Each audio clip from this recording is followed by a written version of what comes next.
hindi nyo mapapansin ito noon kung anong nilalaman. Ngayon naisip ko na makanta yung mga bata para pang-alis ng stress. Stress talaga eh, kaninang kahapon pa na-stress na ako eh. Kung mapapansin nyo ay yung maliliit na gagamba, kung babalikan natin yung nakaraan, 45 years ago, yung mga matatanda natin dito, ilang taon kayo? Ako 10 years. Hindi lang 45. 10 years old ako noon eh. So, kinakanta na namin yan. So ang maliliit na gagampanan ay tayo, mga bata na kumanta na yan, sila yung mga maliliit na gagamba. Yung kumakit sa sana, yan yung mga naglalaro sila. Yung pagpunta sa kapilya, natututo sila kung ang mga acting na dapat matutunan sa ating kapilya. At dumating ang ulan, yung ulan sa kapanahunan natin, ay yung problema. Yan yung mga problemang nai-encounter natin. At yung itinaboy sila ay either of the two yun, maring UMC o ay mang tabo yan. So ganun yan. Sumikat ang araw at natuyo ang salan. Yung araw, yung guard natin, yan ang hinihintay pa natin eh. Kailan yung pagsikat ng araw, matutuyo ang salan. Kaya nung natanggalit na gagambay, palaging masaya. Darating ang panahon na tayo magiging masaya doon sa tamang paggabay ng ating Panginoon sa mga problema natin. Ang maliliit na gagamba noon, yan yung mga sabi natin na sa kapila, at ito ngayon sila. Pakiclick nga.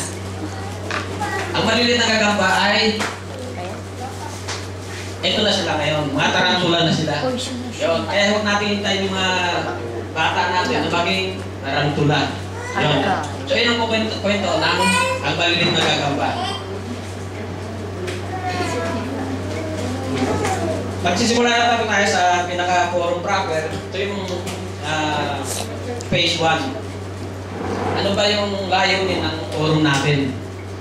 Una, naisip ko na nung kasagsagan ng problema, kasi bali may 7 lang ako na-involve dito eh. Nung announce yung Carmen na nagkakagulo na sila doon. So, naisip ko na kailangan magkaroon ng forum doon sa other side ng pagiging ma-inform yung mga miyembro para wag sila magkagulo, wag sila magkasakitan. Pagkamat medyo nahuli nga yung forum kasi na busy rin ako noon. So, yung anticipation kung ano yung mangyayari noon ay siyang nangyayari ngayon kasi nga karamihan ng ating iglesia ay mga miyembro nagkakasakitan. So, yun ang layunin ng forum na ang advocacy ko na ma-inform yung mga members na we must act like a Christian. So, ganyan eh. Kung nambato yung kabila ng batoy natin ng tinapay. Lagyan nyo ng palaman para at least basihan sila. So, yun ang ninanais namin ni Robot. Hindi tayo makikipagbangayan sa kanila. Inihahanda po natin ang ating mga miyembro. Sabi nga ng pamangkin ko, kuya, hindi mo naman kailangan ng forum sa kami kasi UMC kami. Sabi nga, yun ang pagkakamali mo. Kasi hindi mo naman araw-araw na nagugwardyan yung mga miyembro. Kasi mamaya, nabalin kaya, may nakasalubong na sa amin. At kinangusap. Paano niya ngayon haharapin yung brainwashing yung kapila? So, nandun po tayo. Pagkabat UMC kayo ngayon dito, papasalamat ako na panindigan nyo yung pagiging UMC. Nagpapasalamat po doon tayo doon. Ngayon, ang forum na ito ay hindi lamang para dito. Panglahatan po ito. Yung business no na networking, kung narinig nyo, dito lang po na yung unang narinig. At kung kayo ay lumayo, pwede nyo ma-share doon sa kapwa UMC natin o doon sa mga AIM na nasa kapila natin mga kapatid. So yun ang layunin ng ating forum. Ngayon, sa pagsisimula, mahirap natin maintindihan yung nangyayari ngayon kung hindi natin maintindihan yung UMC structure. So kailangan umpisahan po natin doon.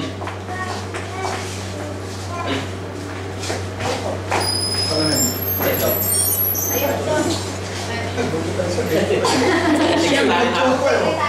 Sekretary, okay.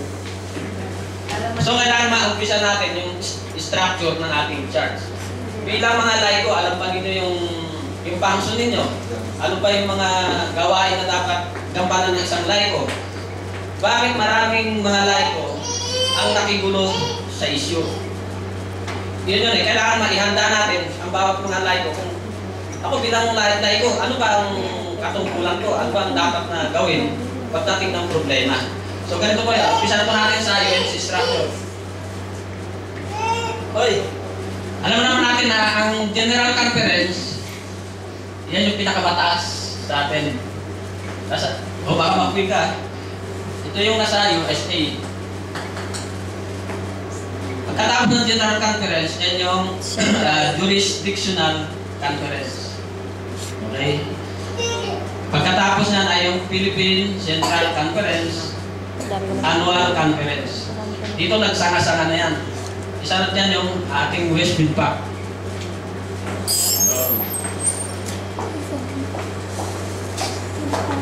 Maraming nagsasabi na ang naging problema ng ating church ay clergy problem. Kayo bilang laiko, ano ba pagkaunawa ninyo ng clergy problem? Bilang laiko, kasama ba tayo doon? So kailangan maintindihan po natin yun.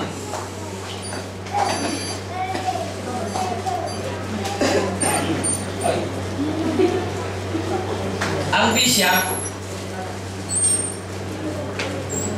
ito yung pinaka-boss niya. Ang obispo hanggang annual conference lang. Okay? Ang obispo, hindi siya member ng local church. Ang mga pastor o yung clergy na sinasabi, ang dito hanggang dito lang ang membership nila.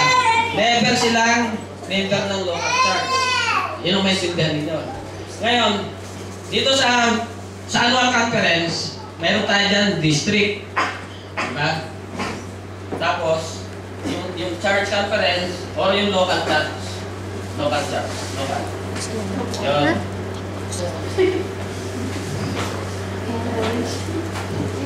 So, dito sa annual conference, dito sa annual conference, nakikita-kita ang pastor, bishop, para doon sa destino. Okay? Ngayon, pinapadala ng obispo ang mga manggagawa sa local church. Okay? Anong kinalaman natin bilang laiko? Bilang laiko, nagpapadala tayo ng lay leader sa annual conference. Nagpapadala tayo ng lay delegates to the annual conference. Yun yun. So kailan tatlo yung chairman ng council, pinapadala natin dito. Pinapadala natin. Ngayon, kapag sinabing let's clear the problem. Okay? Ang local church, dalawang grupo. Ito ang clergy, ito ang laity.